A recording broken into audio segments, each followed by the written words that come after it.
那另外就是另外就是有关那个酒驾的部分我们也做了一些讨论。那因为有一些文字我们还要做一点修正，所以今天我们就没有把它方向都大家都有共识，也就是说联盟要展现出我们对于酒驾零容忍的一个态度，所以我们明显的将所有的罚则都明显以大幅度的这个加重的方式来面对这个对职员有涉及这个酒驾的这个问题。这个是联盟对于酒驾的态度，我想我们要跟社会做一个宣示。那因为那个罚则细节的部分，我们还要在修正完之后再给各领队看过但是大方向就是我们明显的把它加重，而且非常明显那个力道非常明显。那这个是联盟对于酒驾零容忍的一个态度。那第三个部分是对，那我们这个6抢1的部分就是因为6抢1有涉及到我们先拿到6抢1的门票，那第二关就是奥运办不办所以它有2个阶段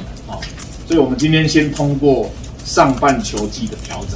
整案。那因为下半球季要怎么打，它要涉及到第一个6抢1，我们对不对？奥运我们要不要那个资格赛，我们能不能取得奥运这张门票？所以我们会在确定完我们有没有奥运的门票之后，我们再来做下半球季的公布。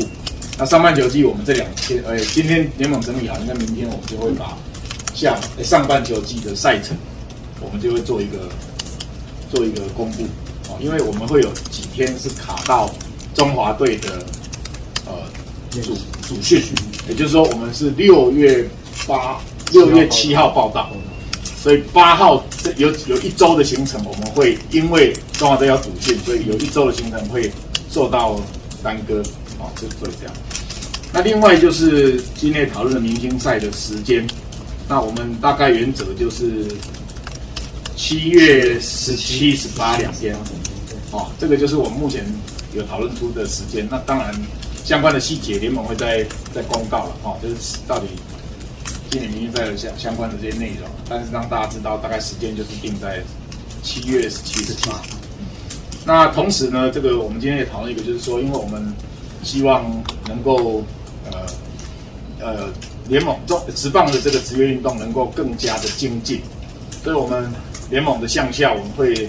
未来在今年我们会成立一个公司。那这个公司我们负责来做这些有关运动科技的这种研发，也就是我们会跟科技部来合作，因为科技部现在推动这个运动科技的这个推展其实蛮用心的。那我们会跟科技部来合作，那来做这个运动科技相关的这些研发，那让这个研发可以运用在实际的职业棒球的比赛里面。比如说我举个例子，大家现在都看到那个 K roll， 也就是我们看有些转播的时候有好球带的那个9宫格的那个位置。那未来我们会联盟来出面，会全面性的来跟学术单位、跟科技部3方来合作。那合作之后呢，我们未来这一套系统，我们如果完整性的建立之后，我们除了让球迷有更多的体验，就是这个体验会更加的让这个专业的球迷会更加觉得哇，这个我们的职棒的可看性跟专业度的提升。二方面，我们这套制度也会用来作为我们裁判的训练。